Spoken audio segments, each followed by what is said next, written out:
So 2024, is it still true that you can take an Optiplex, slap a graphics card in it, maybe some lights, 16 gigs of RAM, and an NVMe M.2 drive and play games?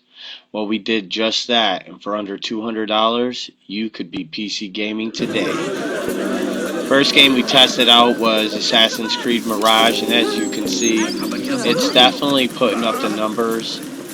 Not 60 FPS, but at 1080p, 30 FPS at low. I gotta say, in 2024, this little Optiplex is working pretty good. Inside, it's got an Intel i5 7600. It's running over 3 gigahertz. It has 16 gigs of Corsair Vengeance RAM, running at, I want to say it's 2666 megahertz.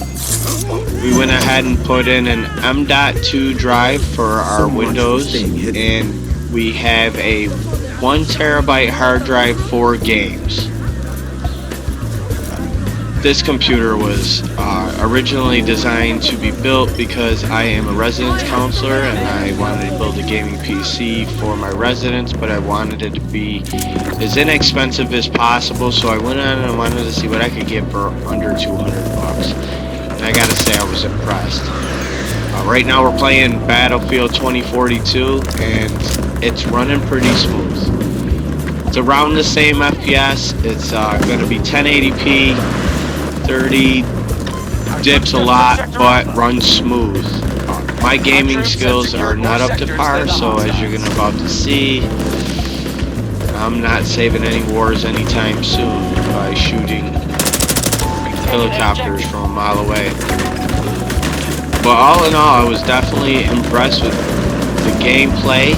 It ran very smooth. I could have played this game for hours. I definitely enjoyed it. I know my residents are going to enjoy it. I just wanted to see what we could do with an RX 554 gigabyte, which is what's in here. Originally they wanted $60. We were able to talk the buyer down to $40, and we picked it up. We slapped it in, and this is the end result. How did you find me? How'd you even know my name? I was surprised that Cyberpunk even ran, and it ran close to 30. It never really went above 25, but it ran pretty well. Not jaggy, not lagging, and like I said, I was surprised that it even ran in the first place. I got stuck in this hallway. Never really played Cyberpunk. I don't ever think I got past this first part. Unfortunately, this is where they saved it. And as you can see, I'm just running around the hallway because apparently I didn't see them stairs that were right there the whole time. Never said I was the brightest bulb in the box, but I do know for under 200 bucks I could buy an Optiplex, slap a graphics card in it, and it still reigns true. Some caveats, Windows 11 will not be on this. I'm not sure. I think you could probably buy a card to put in order to get your TPM 2.0. But I would probably hold off and maybe try and go for the 8700 if you can get an i7, or at least the i5 in the 8th gen series of Intel. If you go Intel, if you go AMD, you're going to want to go at least Ryzen 3000 series. So like the 3600, if you go Ryzen 5, but if you go 3, I still want to keep it in the 3000 series.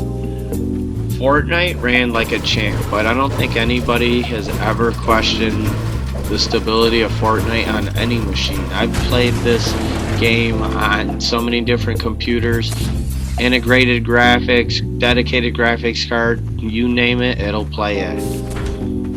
There was a time where it was a little bit kind of, if you had lower specs, it wasn't good. You couldn't get into buildings, or they just looked like they were painted on. Throughout this game, even though it was over 100 FPS, it did do that at times. Again, it's just showing its age as far as the graphics card. If you went ahead and used probably a 1650, which you could get a 1650 without needing a 6-pin plug-in, and it would definitely bring all these games over 60 FPS at 1080p. Probably medium high settings. I wouldn't say ultra, but I would think medium high settings you'd be able to do. Definitely low medium settings are going to get you over 100 in all the games that were presented. I had a lot of fun playing this game. Yes, you can see that I have Marshall Mathers, aka Eminem, wearing mom's spaghetti on his back.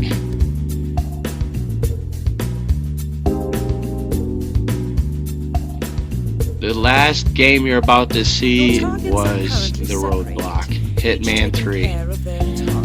I did everything possible to try and get it as smooth as possible.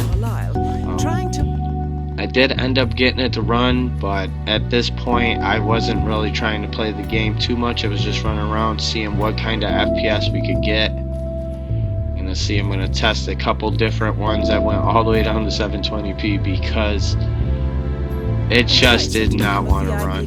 Even at 720p you can see we're hitting a little above 38 at times, maybe 45 FPS. Maybe I hit. This was not the game for this system. I'm sure there's other games out there that you can play that are non-AAA. I just wanted to test a variety of different games that people might be playing right now, just to give an idea of what you can play on a system sub $200. Now obviously there's a lot of options out there. This probably wasn't the best option. I just kind of went through, grabbed what I could, and just wanted to see if it would work, because it is true. Everybody that's ever made a video about taking an Optiplex and turning it into a light gaming PC has always come out on top, because I mean, these Optiplexes were designed for offices, they were designed for workplaces, so most of them had a more powerful processor compared to a Core 2 Duo or maybe an i3 or a Celeron. Last game here, Harry Potter. Again, sub 30 FPS at 1080p. The 1650 or at least a better graphics card than the RX 554 gigabyte would probably get you through, but I'm not complaining. I had a bunch of fun playing this game throughout on my daily driver, and putting it on the Optiplex, it was no different. Other than I forgot a lot of what to do, so as you're going to see, I'm just going to be running around randomly hitting poor defenseless animals, trying to figure out what the buttons were. But it was fun. It was not jaggy, it didn't lag at all. There were times where I was flying that it did kind of get caught up. As you can see right here, I'm trying to figure out how to get my broom. But I was impressed. I would suggest do a little research, because these days you may be able to find some better parts on the used market that cost around the same price to get started and gives you a little more leeway.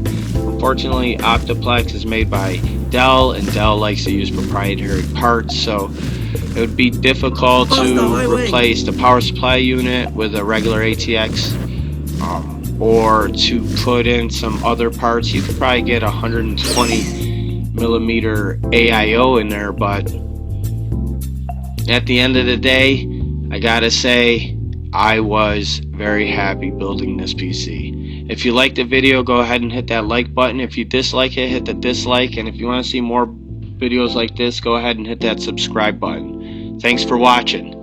Peace.